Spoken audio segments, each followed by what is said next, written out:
Howdy there and welcome. It's your boy Glennlawrence, and we are back with another episode of the Blerd Dad podcast, a space where we like to have unfiltered conversations and nerd out about fatherhood and parenthood in general.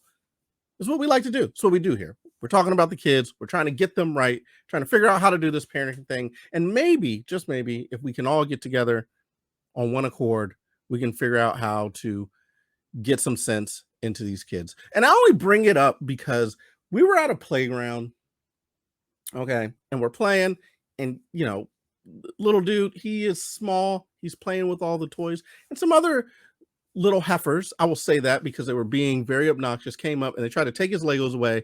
And I have to, as a parent, figure out how to address the situation without being like, hey, stop being jerks. So maybe if we can listen to this podcast, we can all figure out how to have our kids not be such jerks to each other. I've never plotted on a child before until this moment. I was like, how dare you? You're just going to snatch his Legos? Oh. And, it was a whole thing. But of course, me as the dad, that's how I felt internally. Outwardly, I said, hey, man, you got to figure it out. They're snatching your Legos. You know what I mean? I know they're, your type or whatever. I don't know.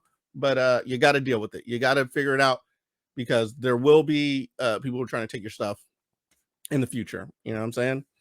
I've been divorced, so I was going to say women, but just in general, people are trying to take your stuff and you got to figure it out. So Mama, on the other hand, was like, oh, I'm about to fix these little heifers. Excuse me? Not your toy. He's playing with it now. And I had to be like, honey, just let him, you know what I mean? So anyway, she was very mama bearish, which I appreciated and I thought was amazing. And I was like, he's got to figure it out. But deep down, I was like, yeah, get him stuff too, because I can't say nothing. Mainly because my hair is a mess and I look like a crazy person. Anyway, it's a good chance for me to talk to the person that we have on a podcast today. I haven't got to speak with her as often. She's been busy. I've been busy, but we finally have gotten on the same page. And now we are going to have a great conversation and figure out what to do with these darn kids. Our guest today is Laura Mensch. I want to say that correct. Oh, wait, she has extra names. There's other names in there that I'm not putting in. I'm sorry. Laura Lyster-Mensh. Wait, Laura Collins Lyster-Mensh. A lot of names. There's a lot of names, but she's such a dynamic person. She has earned all of them. She deserves all of them. But hold on, before I get really deep into who our guest is, let me talk about our sponsor because they are amazing. They are amazing in all that they do. It's theymademewearit. Once again, they are dog stylists for the everyday parent. It's a husband and wife team, and they're on a mission to help dogs discover their fashionable side. Have you ever seen a dog who hasn't found themselves? They're walking around and they don't know who they are. Not if they know about They Made Me Wear It. They all know about what they should do. They know how to strut. There's just something when you put a dog in little socks or like a sweater or something, they just know all of a sudden who they are as a dog, and they don't bark at other dogs because they're very confident. You see that all the time. And if you need your dog to be like that, go holler at theymademewearit. It's amazing. And just know that if you're hollering at theymademewearit, they are contributing a little bit of that money to Hope for Paws, which is a animal rescue organization that works tirelessly to get these dogs, pets, animals off the mean streets. So what are you waiting for? I don't know what you're waiting for. Go out there, get these dogs some clothing items from theymademewearit.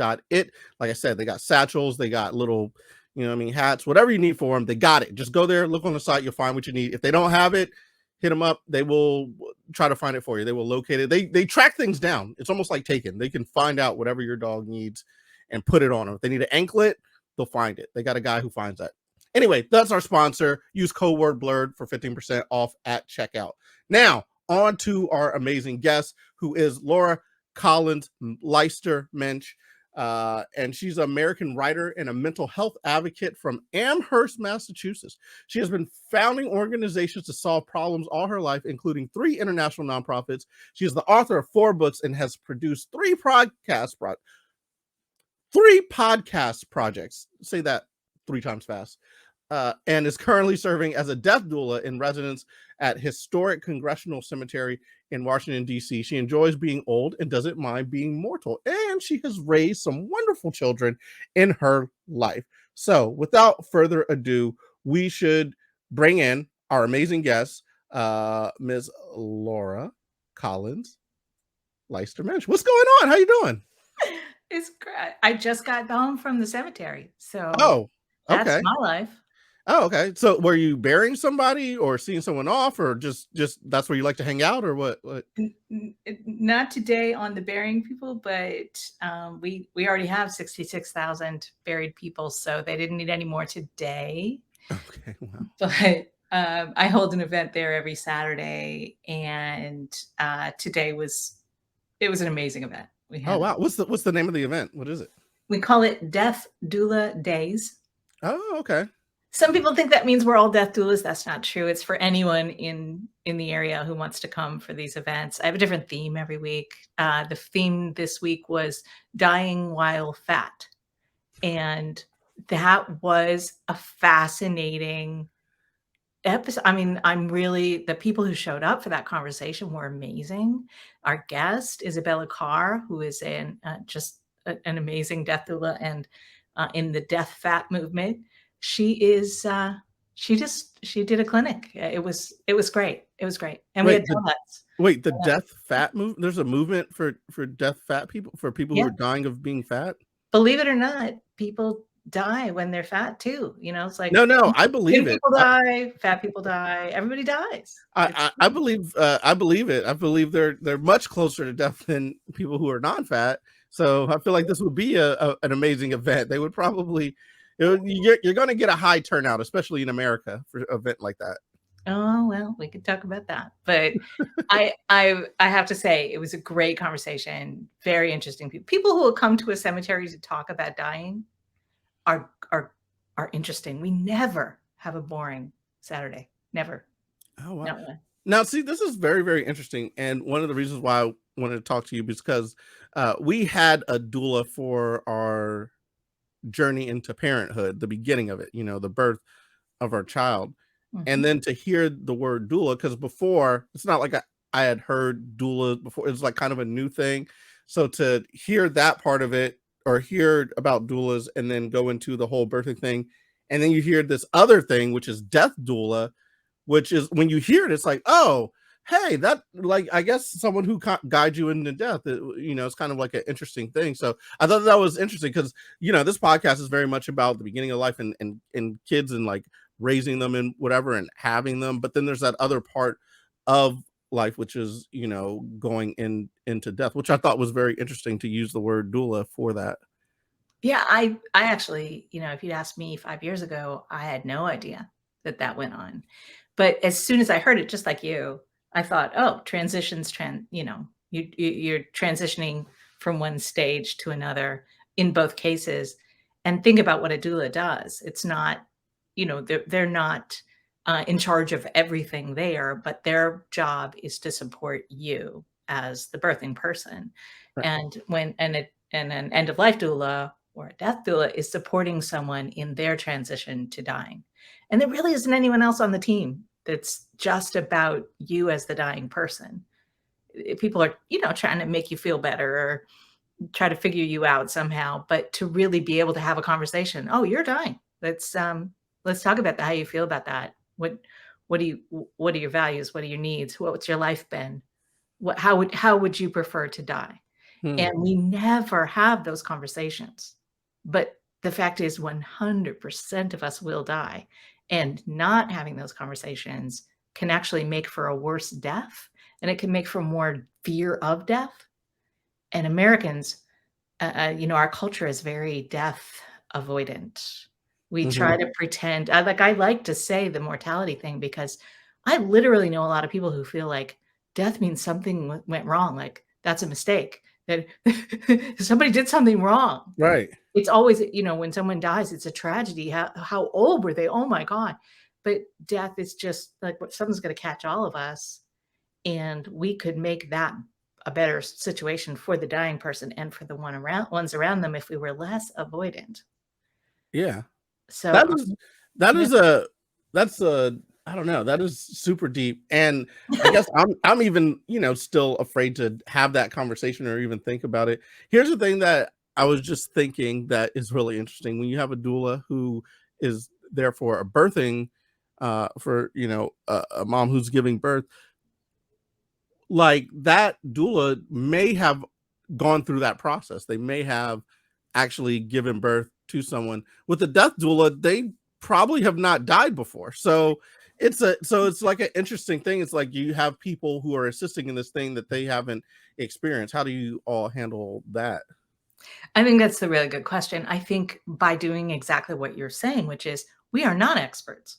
None of us can say what is death, and having that humility to say, I'm on this end of it, and not try to tell someone what their death experience is or how they should feel about it. We're not trying to direct people. You should do this and you should feel this way.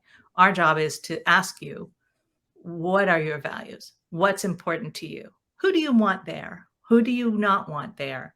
What things scare you? And be able to have a conversation. But it's not that we're talking from the other side of the grave. Yep. And it's not talking as if we're experts in your death experience that's completely unique to the person. Completely. Yeah. I don't know. Are there any that have crossed over before? Because some people have had near death experiences or had death experiences, been proven or declared, medically dead. Do you see a lot of those joining in the field of death douling? So I'm not a super spiritual person. So when I came into this kind of world a couple of years ago, I was kind of like, I don't know, people. What is, because there is a lot of talk of near death experiences, giving some insight into what's on the other side of there's a phenomenon at the end of life that some people have, which we call terminal lucidity, where they're right on almost on the end, and they sit up in bed and suddenly want a cup of coffee and are talking. And, is that something from beyond? Like, is that? And then a third thing that you see, and I have seen this personally, where people are talking to people in the room and they see them, they hear them, and I have had someone look at me and say, do you see my mom? My mom's here. You see, she's right there. Do you see her? Oh, wow. Yeah. So there are phenomena that have made people, I think, we could dismiss it as hallucination or, something wrong with your brain. I think a lot of people take it in a more spiritual way, depending on who they are. It certainly opened my mind that things are not Hollywood. Like Hollywood has a vision of death, and most of us, that's our vision of death. It's being conscious up to the end of life. That's rare. It's being aware of the process. It's resolving all your issues. There's all this stuff, these ideas. It's very dramatic, and there's music that happens in the background, right? This is not real death. And now the deaths that I see deaths that are nonviolent and are peaceful and are in excellent healthcare. So I'm not seeing, the whole range of the ways that people die. But I will say that spending a lot of time with dying people, as I have in this last year and a half, pretty intensively, I'm not afraid of dying anymore. Oh, wow. That really opens it up. Has it made you also a little bit more spiritual too? Have you rethought some of the ideas that you had before previously? It's weird. So a friend of mine in the middle of all this that's been going on the last year, I actually had some significant actual personal losses in my own life, deaths in my own life. And one of them is someone who genuinely, deeply, and profoundly believed that he would be available afterwards. And he even has instructions on his website how to reach me when I'm gone. And he wasn't dying when he wrote that. So I have to say, the exception that I'll make, I will not say that I've become super more spiritual or that I've really changed my view of what death or dying is. But I will say that I talked to this friend. After I occasionally do not talk to him like a conversation. He's not talking back, but I because he believed he would be there. There is something about that kind of had an effect on me in this sort of way of thinking. Yeah, here's what he, he just had a way to make you believe that what he said was credible. Right. I don't know why. I don't know why that connected for me. But that would be the exception, is that I sometimes say things to him. That's as close as it gets. You know, have you ever experienced this where, because here's the thing, this is what I say. We were doing a show, and in this show, someone close to who was producing the show had passed away, and she wanted to dedicate the show to that person. And while we were doing the show, right when we began, the light that was supposed to shine on the stage, and she's, given this dedication, that light turned off. It just shut off, wouldn't work. Couldn't plug it in, couldn't figure out what to do. Just flicker, it just didn't work or whatever. And we were like, oh man, show must go on. Did it. After she gave the dedication, thank you, light comes back on. And I don't know if you, like you said, you're not spiritual, but I know you may have heard anecdotal things about how sometimes spirits or different, I guess, entities or whatever can be, I guess, communicating through lights in the room. And we've all seen like Stranger Things when the lights go blinking and whatnot, and that's how they're communicating. But have you experienced things like that where, they're like lights are flickering and whatnot? Because that was one of the cases where I was like, whoa, that could be a thing, because that definitely, there was no rhyme or reason why that light went off. There wasn't anything electrical. And then as soon as like the dedication thing was over, light turns back on, almost as if to say like, hey, all right, cool, thanks for my, and then I'm out. Have you experienced anything like that, or do you see anything like that, or do you think I'm just loony for even bringing up that story? No, what I think is that we all we think in stories, we think in narratives, we think in connections. So if we see something that feels like a connection and feels like and we want it. We want communication. We want to know that there's something bigger. I think as humans, it is all through our literature and our arts, our just relations with each other. We have always had these stories, and it means something. I don't know if it means that somebody is in a different space turning on lights and turning off lights, but it certainly means something to those who see it, and for those who experience it, it's kind of a beautiful thing or terribly frightening thing. I'm never gonna be so so arrogant that I would think that I understand the metaphysical realities. I like you said, I've only been on this side as far as I know. I'm not a Buddhist, so I haven't been here several times. So that you know of, because you may have had life that you don't, remember. Right.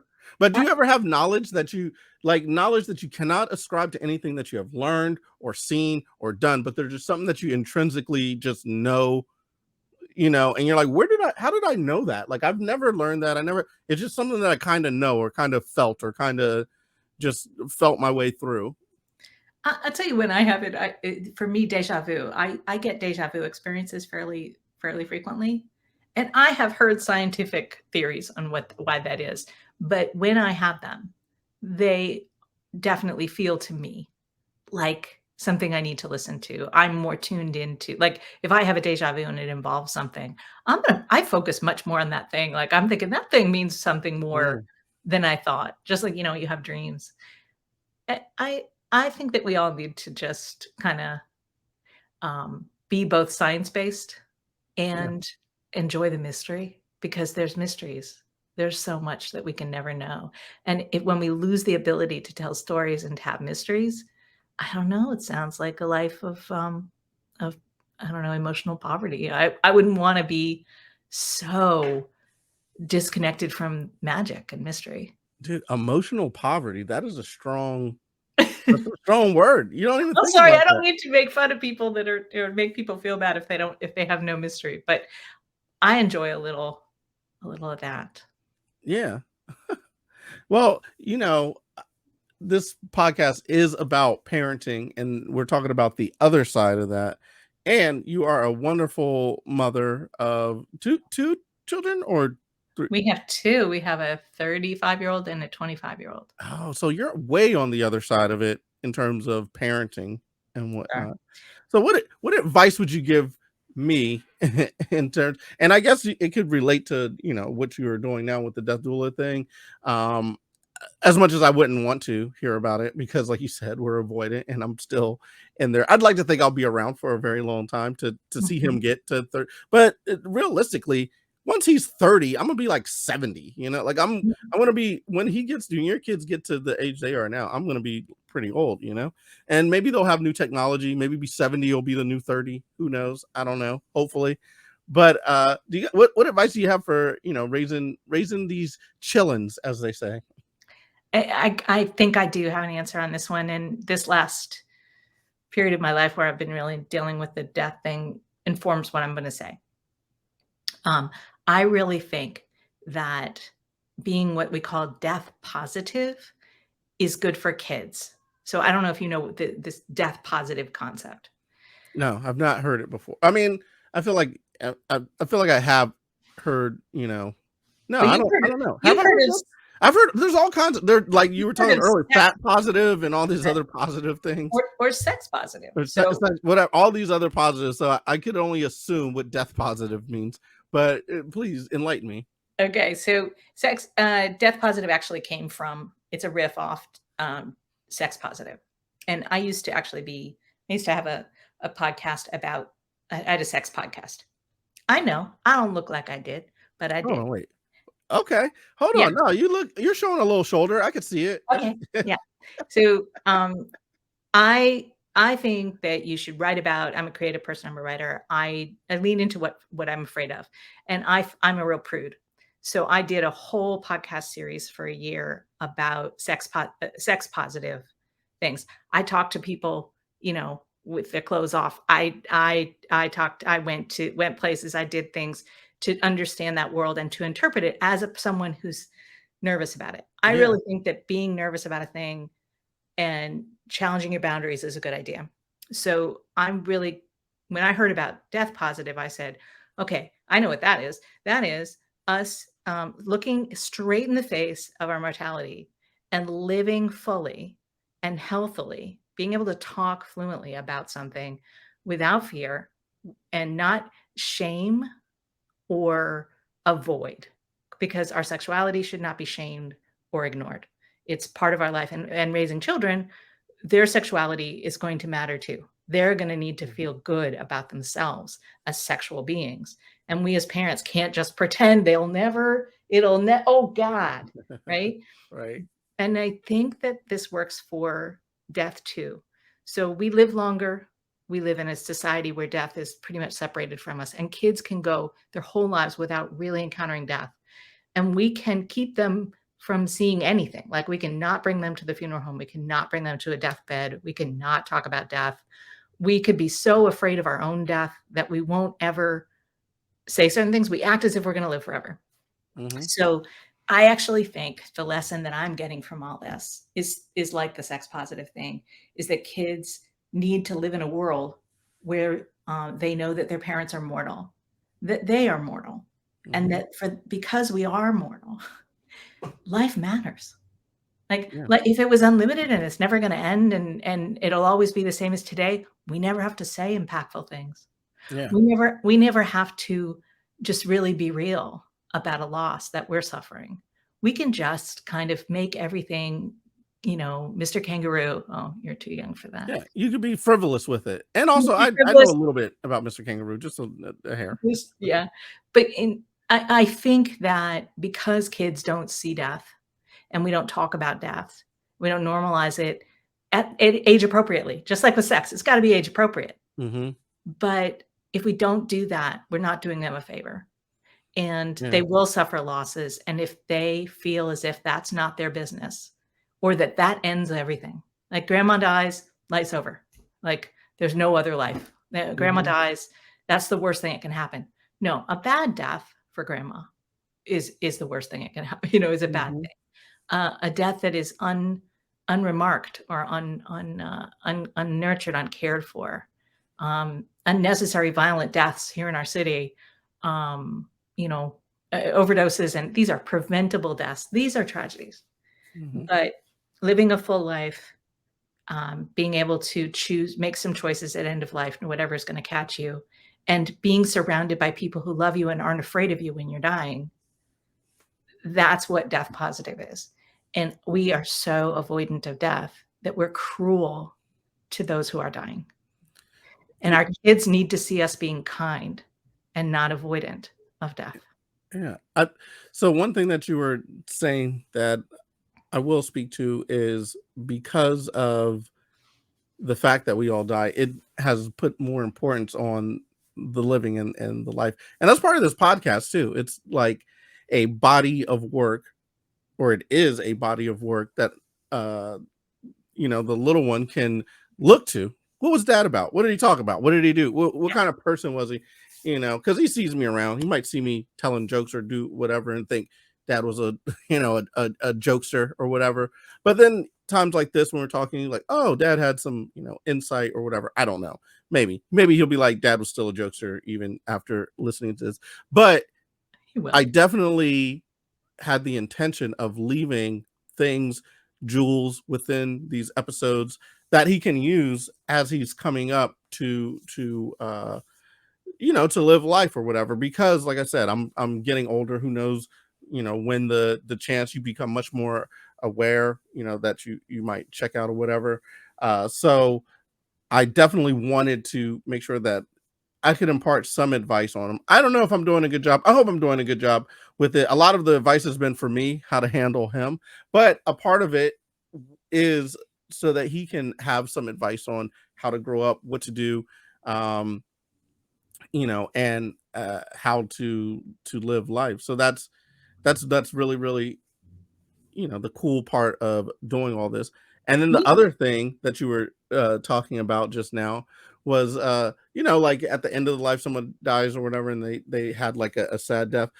Like, what do you think about the fact that once you are gone, you're just gone? So whether the death was sad or happy or whatever, at the end it's still the same kind of finality. Yeah, I think the whole idea of death positive, and at least the way I think of it is that it's about living well.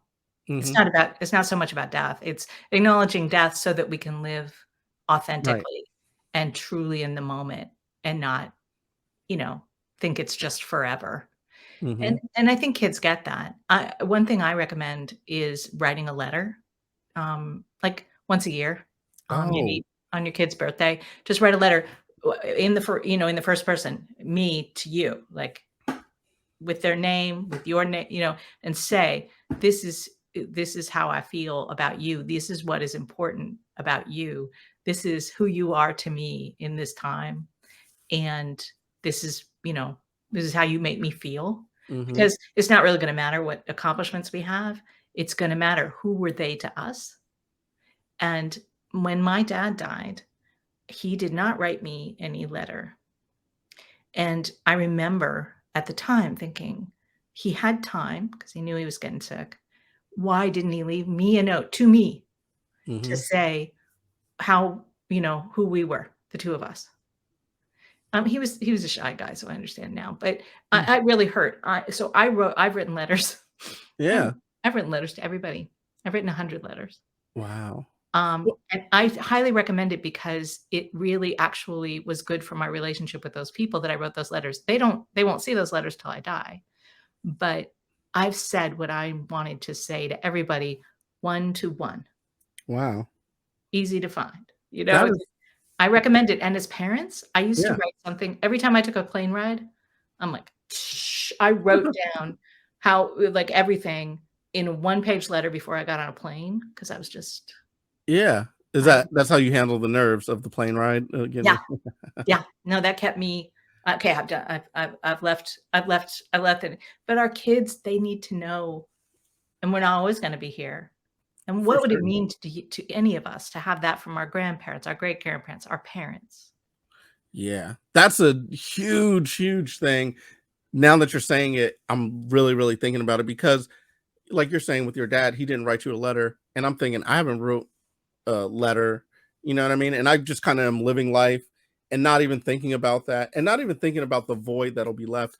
I tell you what does remind me of this is when I'm just walking around, I'm in the kitchen or something, or I'm in, my office, or I'm downstairs watching TV, whatever I'm doing, and I'll be in my little world head, whatever, looking at my phone or cooking or, whatever I'm doing on the computer. And then I'll look back and the kid's just staring, just looking at daddy. And he has this look of like, what's daddy doing? Just like, just staring. And in my mind, I'm living the life, like you said, and, living it, enjoying it, doing it, trying to get things done or whatever. And then there's this little person who's just like trying to soak up and get the knowledge and everything from there. And it's like, I have to remind myself, and this is something that I do very often with him.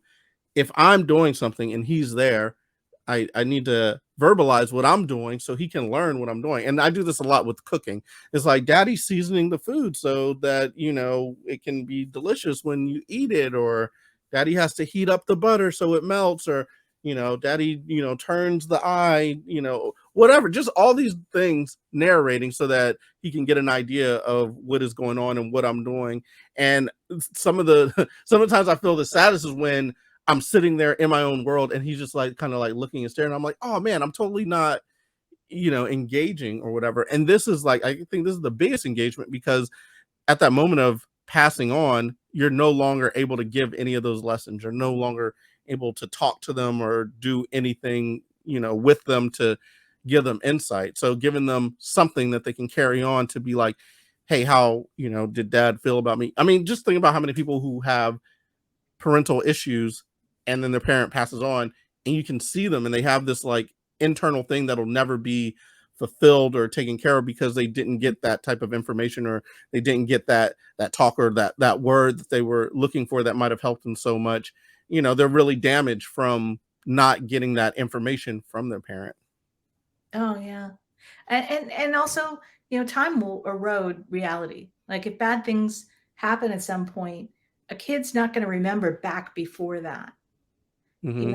And I do think checking in every once in a while as the person you are now with the child that they will be is a gift. I mean, I'm a writer, so that's all I'm into. Yeah, for But I sure. will say, I'm glad that I have those letters from Yeah, every right. plane ride. Someday my kids are going to have to take that stack of a stack of letters. But if they're looking, which they might be someday, Mm-hmm. looking for who was mom and what did I mean? Who was I through the Yeah. eyes of my mom? They'll be able to dig that up. Yeah. Or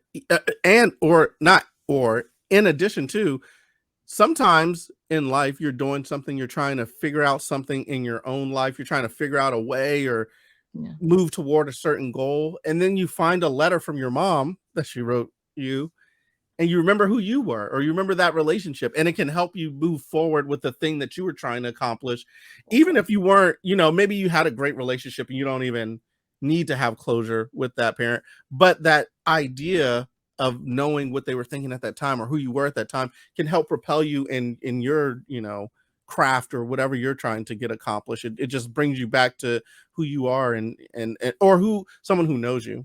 Someone who really knows you, right? Yeah. And we're always changing. You're changing as a parent. I mean, me as a parent when I was 26 and me as a parent now at 61, Yeah. I'm not the same person. Wait, it changes? It changes? I'm not It going to be the same changes. parent that I It am now? changes. And my kids don't remember me when I was younger. Hmm. And some of those decisions were made by a young and rather stupid person. Yeah. So, not that they need to forgive me, but then someday maybe they will be a parent and they'll Oh, be able yeah. to see, oh, I'm not going to be the same parent the whole way. It's funny. I say this every time because, when I was younger, I would tell my mom, love you. And then my mom be, I love you more. And I'm like, no, I love you more. And we go back and forth Mhm. until I had a kid. I was like, once I had the kid, I was like, oh, you do love me more. like, you don't ever, you can't fathom it until you have one. And then you're like, oh yeah. Yeah. Because there's no way the child will be able to feel that feeling of like, I created this thing that I am ultimately responsible for. And I just, it's me. It's this person who's come into the world from me. It's like kind of an amazing thing. Oh, it is. And, one of our kids is domestic and one is imported. Mhm. We got one adopted and one, you know, the DNA way. Yeah. And um, it's been very interesting to me to how they relate to the one.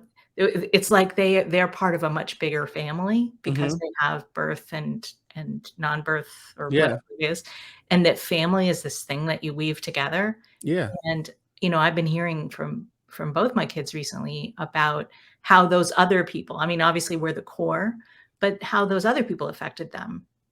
Mm. And, I feel like, wow, how lucky our kids are that they've been fortunate enough to know their grandparents, they got aunts and uncles, they've got other circles of Yeah. family through, importing family, and that all of those people play a role in who we are, and that we can so that all of us should write letters to our people. I'm really into this. I Yeah. really believe that our kids. I feel like today I'm gonna actually do it because he just had a birthday, so I'm gonna do it and talk about right now, especially because he's changing and I think he's getting to the age where those type of things would be really cool to go back and see.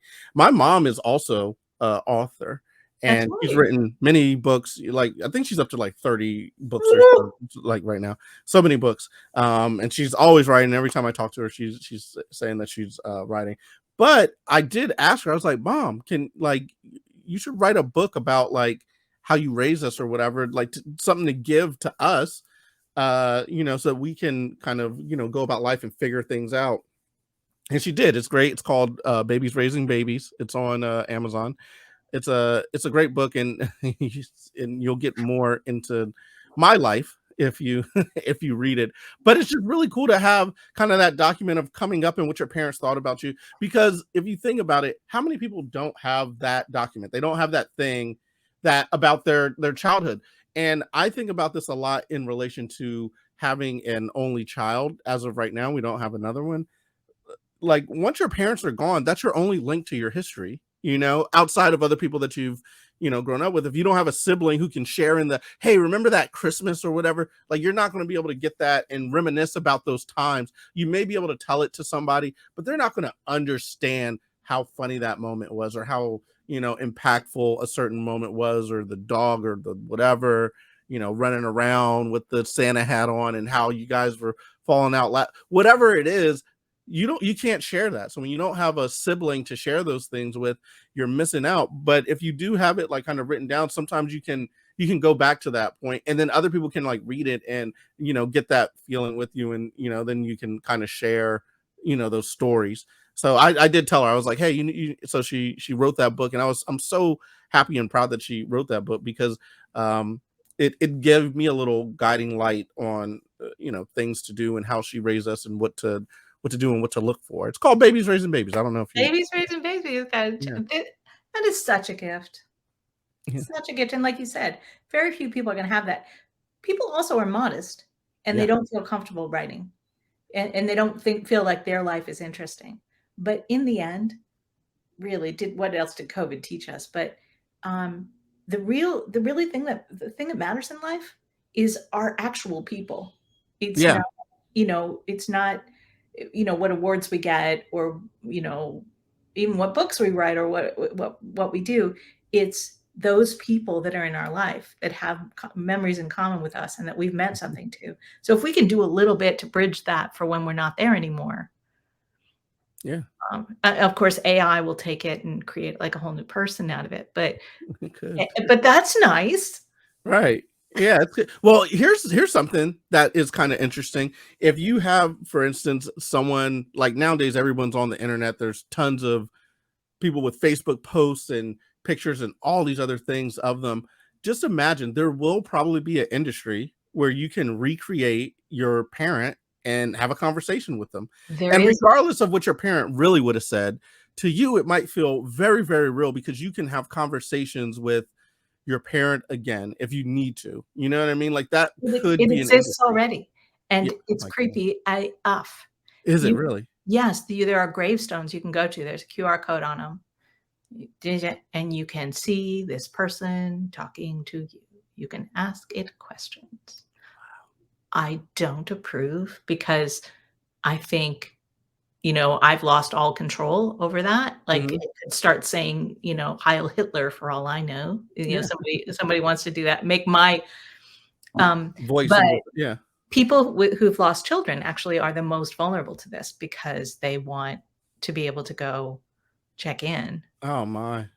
right? And they can age it up. So that AI can, project what the person would look like and how the voice may or have changed or whatnot. And then you can have a kid grow up so you can talk to them oh man, it's just that's a weird, and these are all, stories. I have an idea that we're getting to the point where you'll have a choice in life. You Mm, can either remain on the digital path, right? yeah, Or you can go the spiritual path and just naturally die, like, so there'll be a convergence between your spiritual and your digital self, and you can choose whether, no, I want to do the natural thing. I don't want to have my consciousness uploaded, or I don't want to go into that digital realm where you're forever housed. You want to go and live that natural and spiritual to find out what's on the other side. That's a really interesting concept that I've always thought we were heading towards. that would be very interesting. But then suddenly thinking, oh, maybe Glenn wants to leave behind a set of messages for to say, I'll be there at your wedding, I'll be Yeah. there at your this, I'll be there at your that. Now we could do that now, from ourselves we could write, but imagine somebody says, well, we can do that for you. We'll take all the words that you've ever written and all Yeah. the podcasts that you ever reported, and we'll create this, and it'll happen you know every year on their birthday for the rest of Yeah. the I don't know. It does get really, really. I would just like to say right now, and I usually have a serious cam for this, but my serious cam for some reason is not working. But I'll just look right now. Little Morgan, I love you very much. Daddy loves you so much. You're so important to him, and no matter what you do, I will always be in your corner. And I love you, and I hope that I can share every moment that is important to you, and I'm there for every moment that you need me there. And if I am not, just know that somewhere far away, Daddy's thinking about you, and he really wants you to succeed in all that you do. And I will be taking your hand, and you can do it, whatever you're trying to accomplish. I love you, son. That. Oh no, I didn't mean to make you cry. I'm not even Morgan, and I'm feeling that. But I gotta say, what you just did, I've done my death doula job for the day, because that is what death doulas do, is Mm, get people to document who they are, what matters to them, and for leaving things behind. So mm, this is our goal. yeah, And you just beautifully created. And, not without overthinking it, not with, that came from your heart, you were able to say that, but now it's there, and you can clip it out, and you can label everything, back it up, and yeah. make yeah, And that print it out, just in case all the electricity goes away. Just you have it all printed out. That's do the it, one thing. It's like with do all it. the video stuff. It's like if electricity goes, then all this information just disappears. And I've thought about this too. Like there could be civilizations that figured out ways of transmitting things before us, Yeah, and all of that is out there in somewhere. Like if our civilization went away, and nobody knows that you have to plug in a USB port to a certain other port to get XYZ to showcase or whatever, mhm. to bring up all this information. It exists. It's just in digital space somewhere that can never be accessed again. And but there's a whole wealth of knowledge that is on top of our physical existence. You know what I mean? It's like cyberspace. There's a whole wealth of things that are happening out there that aren't the physical space that you're in, which is wild, to think about. Yeah, our kids, are gonna they're gonna live in interesting times, is what I'm saying. Such interesting times. So on the podcast, we love to do this.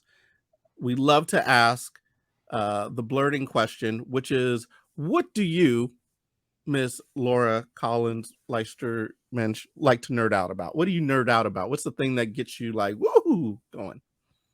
I don't know if this counts. Is it nerding out that I study Greek, like, and I don't need to know Greek? Like I just every day. I mean, if someone asked you about Greek, would you go over like would Oh, you be like, "Oh, completely. yeah, then that is the thing."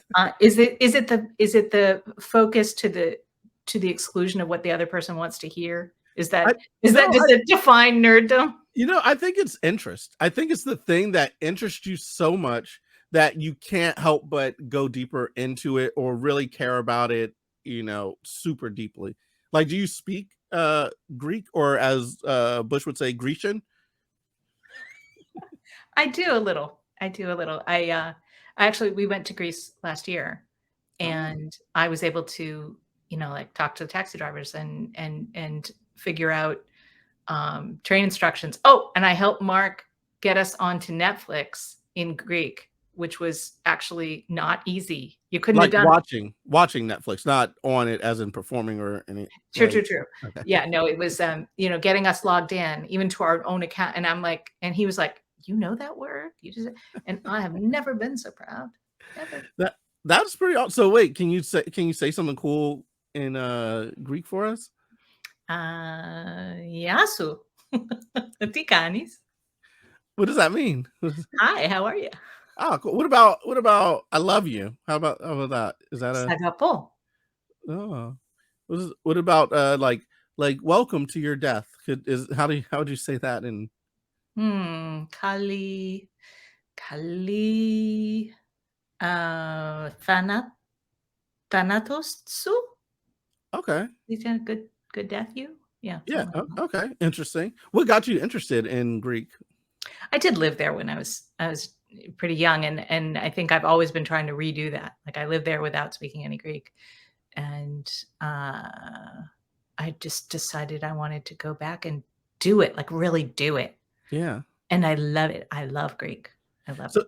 did you get into like Greek mythology, like the Greek that most of us know, or like the Greek gods and all that type of stuff? Did you get deep into that as well? A little bit. You actually need to know those things to speak Greek because the Greeks are totally into and refer to Greek gods and Mhm. Greek mythology and Greek literature, Greek philosophy. They're amazingly into poetry and mythology and art and all these things. So if you want to kind of be in a Greek space, you got to level up on that stuff. You can't just talk about Hey, what level you're up. eating. You can also talk a lot about what you're eating, but Yeah. Greeks are very emotional, creative, grounded in their history and their culture.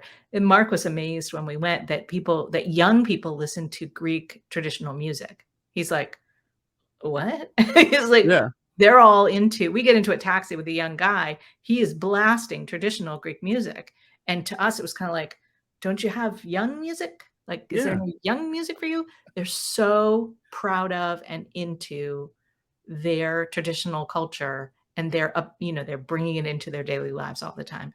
Am I blurting out now? Is that what No, please keep going. Here's one thing that I don't know. I'm just going to throw this on top of the Greek pile here, but I've been just looking at history and Egyptian history and different like Ooh. history of the world and all this type of stuff. And there is a certain camp that talks about the Greek gods and whatnot, and how those stories may not be like mythological as much as we think they are.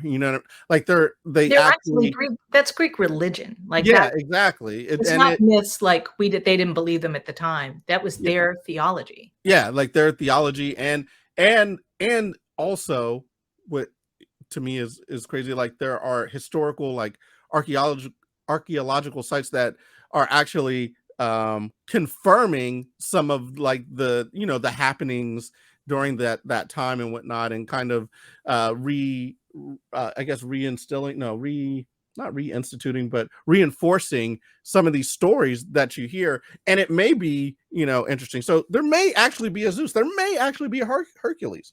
It could be. I have to say their whole world, the whole world of Greek mythology and, the Romans who stole it. And but there's a lot going on there that we're still using and we're Yeah. still doing. Living in DC, got to tell you, go to Greece and you get to see the originals. of all this stuff here. Yeah. And also Egyptian, if that's an interest, come down to our cemetery. Did I have to bring it back to death? Our cemetery is filled with Egyptian iconography. If for a reason, it's because in early 1800s in our country, it was considered the American values, modern American values, were hearkening back to especially Egyptians and also the Greeks and Romans. So, it's not random that these buildings and the architecture here and the graveyard, very few crosses, mostly obelisks, Egyptian.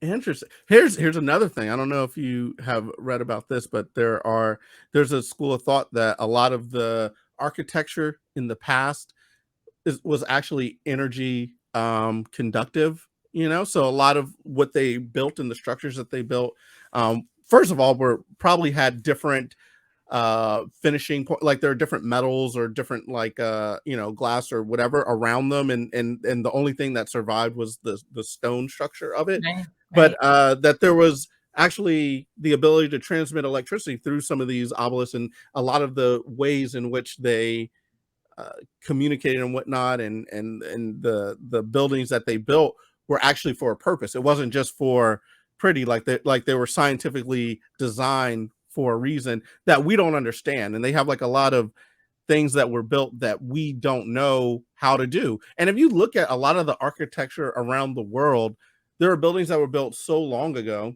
and we don't and people will tell you, or architects will tell you, we don't know how to rebuild that. Like Sistine Chapel and all this other stuff. Like they're like, oh, even if we wanted to, we don't know how we would recreate that. We don't know how to recreate some of these, temples and different things that they built. Totally. And I think one of the lessons there is, remember how you said if the electricity goes off and, we can't use this, so all of this becomes rubble, and people move on with their lives saying, humans survive, have a society after we have a little fallout here or another epidemic or something. So what are the people who come along later going to look at these things that we had? Yeah. What are they going to think they did? What are they going to have? Because they're not going to know exactly what did this CD, what did it signify? They're going to make up a story for what that was. Or why did the ancient people have so many types of chords? Yeah, exactly. Like what? Well, they might even think like, what are all these snakes? Like, why do they have all these snakes around? What and what? They all have meaning. And no, really, it's just because Apple decided it needed to do a new connector, right? Or there'll be things that they assign meaning to that to us had zero meaning. Exactly. You know what I mean? Exactly. And I think we should look back and have a little humility about that. We know what those buildings were. Like, what was Stonehenge? What did it really mean? We don't know. We don't know. Very true. It could have been the key to everything, and it could have been just some dude sculpting in his backyard. Like if someone came around, they found somebody's koi pond, and they're like, "Oh, this was the genesis of da da da," and we're like, "No, that's just some random dude who." Elon Musk, he just built this thing, and Elon must have been something really special. Yeah, right. And it's just, but we don't know. I don't know. It's all very interesting. When you think about and this is another thing having to do with death. You think about all those cultures that have demised and whatnot, and had they written a letter to future cultures, hey, this is the knowledge to pass on to the future generations, where we might be, because there's so much lost in history because it wasn't documented or wasn't preserved. The story of the Alexandria Library, not our Alexandria in the DMV, but the Alexandria Library over in the middle, is it Middle East or but that story, that I don't know, that there's just something about that I'm like, man, there's so much information that was probably lost in that library that has the key to unlock so many different things. They have all these structures that were built that there could have been plans for all of those structures and everything, and all of a sudden it's just all that information is gone, and then the person who knew how to do it, that person's gone too, and now we have no tied in it. Like right now, if a bunch of the population kind of died off, a lot of people wouldn't know how to make the cell phone towers work. They wouldn't know how to do this, and we would just be running until, you know, that last light switch goes off or whatever, and then we're on our own. We're back to hunter and gatherer again. And it kind of brings it back, as usual, in my brain on the death thing. Maybe that's what I nerd out on. So the real thing that ever happened between people was interpersonal. It was parents and their kids. It was friends. It was neighbors. It was real relationships. And those, you know, everything that happened between two people is generally lost. And yet, what else matters when we die? What else mattered to us than those relationships with actual people in our actual life? And none of it matters to the rest of the world or to history, but it's deep, but it's the only important thing. When I see someone who's dying, the only important thing is that. And sometimes I sit with people who are dying and don't have other people anymore. And it's just me, a stranger, holding their hand. And I think this is all that matters. And Just to have a person there. I need to be fully present for this person. As another human being, that, you know, my dignity, his dignity, we're sharing a moment, and this is all that matters. And it matters. It's 100%. It's not what I've done in my life or what they've done in their life. It's this. And I think we lose track of that when we're trying to gather the nuts for our nest. Yeah. But those moments with other humans that don't get written down, that don't matter to the rest of the world, are everything, in my opinion. Have you ever thought about this? There are moments in your life when you have a conversation with someone or you talk to someone, and once you pass on, if you counted them, there'd be far less than you thought, you know? So everyone is important. So you think about all the times you talk to your husband, for instance, and if you count it up, it's like, okay, you've talked to your husband and it adds up to 10,000 times, you know, like it feels like it probably might add up to more, but if you put a number on it, it's like, it might be, you know, just 10,000 times that you had a conversation with them. And it's like, wow, that's so small. And so it makes it really kind of brings it back to like all these conversations, all the moments that you have with people are really important, especially because you never know which one will be the last one. Yeah.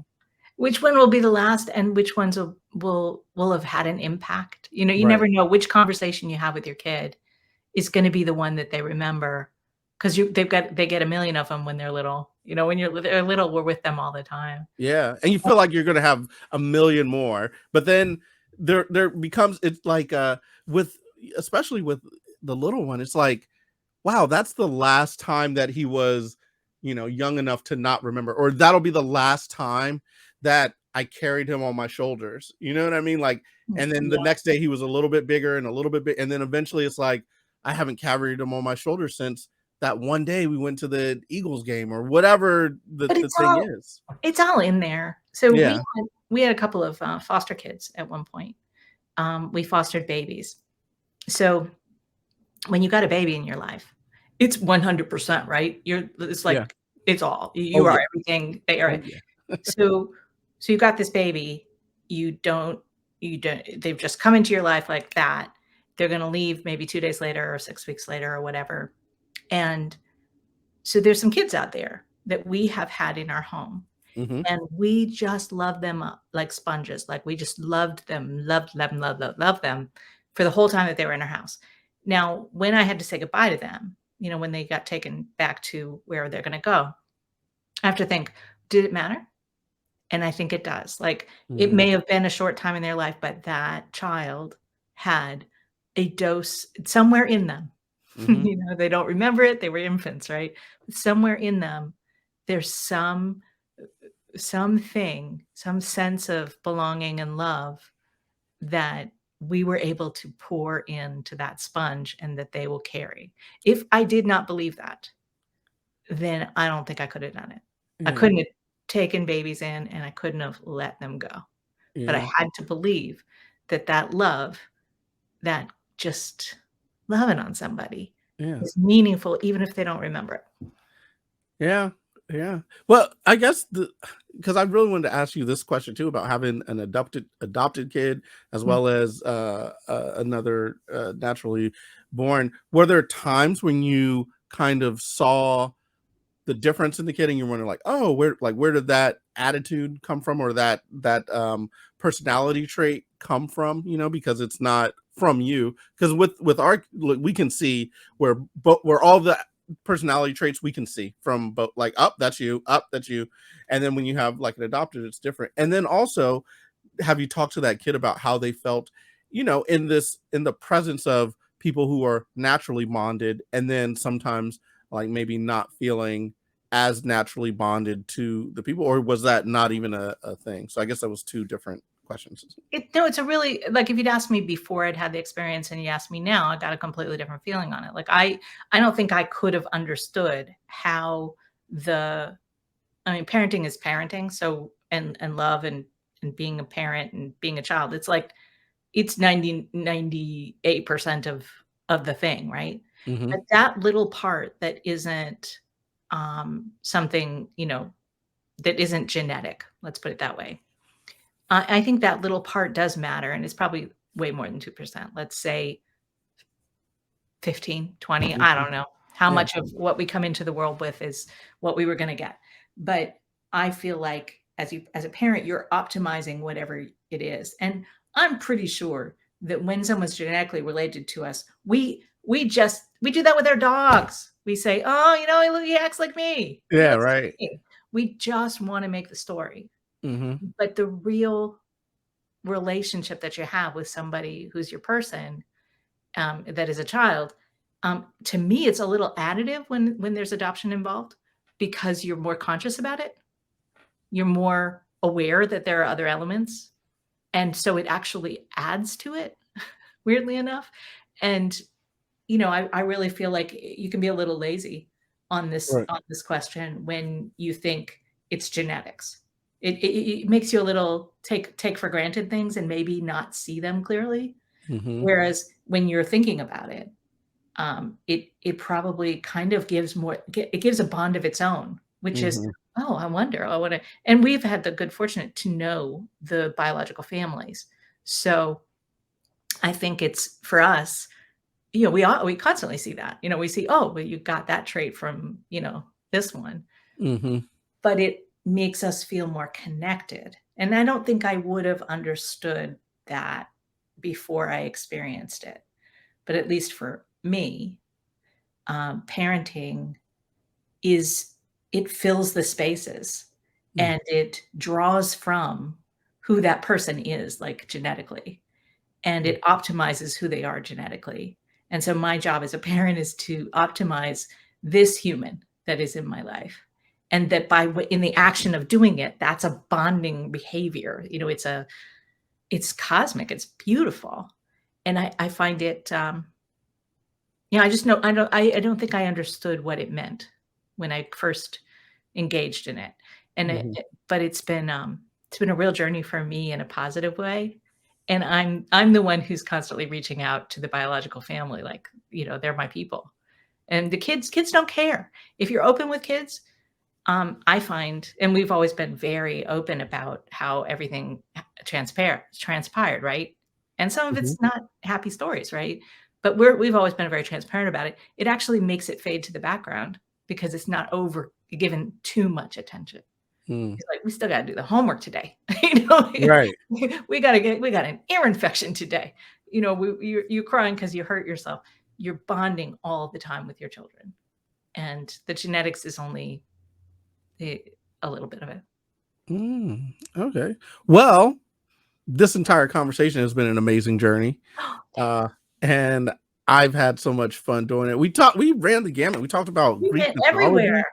We talked about death. We started right off on the death thing. And then, it got into parenting, which I love. Some great advice. Even gave some advice to my son there. Hopefully he'll look back at this and be able to be like, that's the episode where I know that dad loves me. Every know, day, Glenn, every day. every day. I tell Bernard him, knows every day. you know, what's interesting too. I do whisper to him sometimes when he's sleeping. I'll say like affirmations while he's like sleeping. So maybe he'll get them, you know, in his head, just like, you are great. You can do anything you put your mind to. Like, I just whisper those things to him while he's sleeping. And I hope, but then he wakes up and then he's like, oh, he's like, I could do anything, Dad. And I put my mind. I'm like, no, listen to Not me. that much. Yeah, No. not that much. You're taking it too far. You're taking it to the extreme. He does wake up very much more self-assured after I've whispered to him the night before. Oh, Like, well, all right, then maybe there's some good parenting advice. I have my 25-year-olds across the hall. I'm gonna go whisper in his ear. right while he's taking a nap, just start whispering stuff in his ear and see how that works. Yeah, and we also did this entire episode without talking about comedy, which is a new thing that I'm trying out. But you know, I think that we've done a lot, so I don't think there's anything left for us to talk about or say except for blerd that out.